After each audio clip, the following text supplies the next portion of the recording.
What if the biggest villain in Star City isn't the KGB, the United States, or even the Soviet government? What if it's the system of fear that every single character is trapped inside?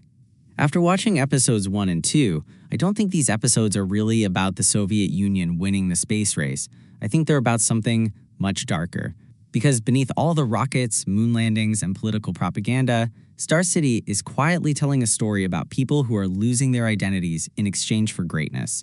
And once you start looking at the show through that lens, some of the most important moments suddenly take on an entirely different meaning. The first episode, The Eyes, immediately establishes a world where nobody is truly free.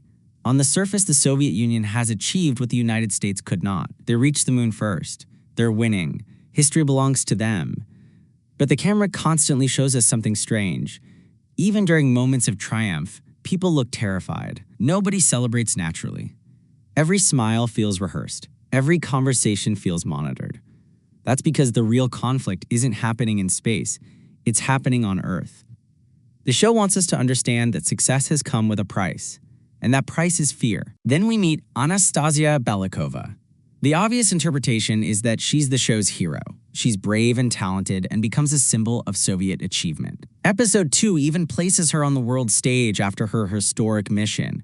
But I think the writers are setting up something much more tragic. Anastasia isn't becoming powerful. She's becoming useful. Those are two very different things. The Soviet machine doesn't see her as a person. It sees her as a story, a symbol, a weapon in the propaganda war. The more famous she becomes, the less control she may actually have over her own life. And then there's Irina Morozova. Honestly, Irina might be the most important character in the entire show. Most viewers are focused on the astronauts and engineers because they're connected to the space program. But Irina represents something else. She gives us a view from inside the surveillance system itself. What's fascinating is that she doesn't seem like a villain. She seems idealistic. She genuinely appears to believe she's serving something greater than herself. That's what makes her dangerous. History has shown that systems rarely survive because of evil people. They survive because good people convince themselves they're doing the right thing. Episode 1 constantly places Irina in situations where she's observing others, listening, reporting, watching. At first, it feels like standard spy thriller storytelling. But by episode 2, the pattern becomes clearer. The title, The Eyes, wasn't just referring to surveillance. It was referring to everyone. Every character is watching someone else. Every character is afraid of being watched. Nobody trusts anybody. That's why the atmosphere feels so tense even during scenes where almost nothing happens. The biggest clue arrives through the chief designer. He's introduced as a brilliant figure driving the Soviet space program forward. But every scene involving him feels strangely melancholy. This is a man helping humanity reach the stars, yet he rarely looks happy. Why? Because I don't think he's chasing exploration anymore. I think he's trapped by his own success. The Soviet victories have made him too valuable to fail. Every achievement raises expectations. Every breakthrough creates more pressure. And that pressure is beginning to crack the foundation beneath him. One of the most shocking developments from the first 2 episodes involves the contrast between public victory and private suffering. While the Soviet Union presents an image of unstoppable progress, the reality behind the scenes is much darker. Characters are punished. Careers are destroyed. Innocent people become collateral damage in service of political goals.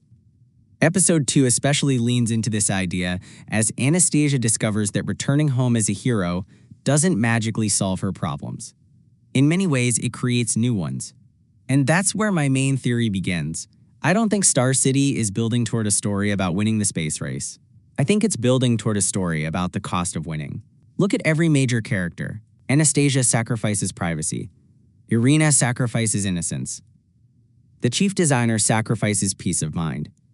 Each character is being rewarded and punished at the same time. The higher they rise, the more trapped they become. That's not an accident. That's the central theme of the show. There's another clue hidden in the show's structure. Unlike For All Mankind, which often focused on optimism and technological progress, Star City feels much more like a political thriller. The tension isn't coming from whether missions succeed. The tension comes from what happens after they succeed. That's a huge difference. It suggests the real danger isn't space. The real danger is what people do with power once they have it. Episode 2 also introduces what may become the season's most important mystery, Who is truly controlling events behind the scenes? At first glance, the answer seems obvious. The government. The KGB. The military leadership. But Star City repeatedly hints that power is more complicated than that. Different factions appear to have different agendas. People with authority seem nervous. Information is constantly being hidden. That tells me we're heading toward a reveal where the biggest decisions aren't being made by the people we currently suspect.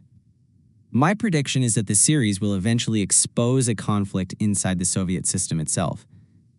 Not Soviet Union versus America, Soviet Union versus Soviet Union. The engineers want one future, the intelligence agencies want another, the political leadership wants something else entirely. And the astronauts are trapped in the middle. If that's true, then episodes 1 and 2 aren't introducing heroes and villains. They're introducing pieces on a chessboard. And that's why the ending of episode 2 feels so important. Most viewers are focused on the immediate events, the victories, the setbacks, the personal drama, but I think the real story is hiding underneath all of that. These episodes repeatedly ask the same question without ever saying it out loud. How much of yourself are you willing to sacrifice for a dream? Every major character answers that question differently. Anastasia believes the dream is worth it. Irina wants to believe the dream is worth it. The chief designer seems increasingly unsure. And I have a feeling that by the end of the season, at least one of them is going to discover that the dream they dedicated their life to was never really theirs in the first place. Because the scariest possibility in Star City isn't that someone is lying. It's that everyone is telling themselves a different version of the truth. And if that's the story these first 2 episodes are setting up, then Star City may be building toward one of the most tragic character arcs we've seen in the entire For All Mankind universe. The question is, when these characters finally realize what the system has turned them into, will it already be too late? The more you sit with episodes 1 and 2, the more you start noticing how controlled every moment feels. Nothing in Star City happens randomly. Even the quiet scenes are staged in a way that feels intentional, like the camera is constantly reminding you that someone, somewhere, is always watching. And that's not just atmosphere. It feels like the foundation of the entire story is built on surveillance and pressure, where even private thoughts don't really stay private for long. What makes this even more unsettling is how the characters adapt to it without ever questioning it out loud. They don't rebel against the system in obvious ways. Instead, they adjust to it. They learn how to speak carefully, how to react at the right time, how to survive without drawing attention.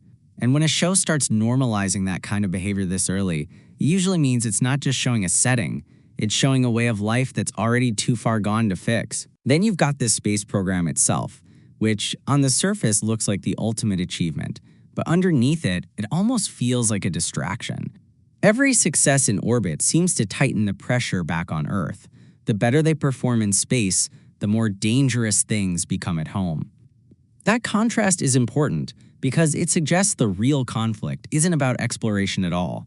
It's about control and who gets to define what progress actually means in the first place. And that's where episode 2 quietly changes everything.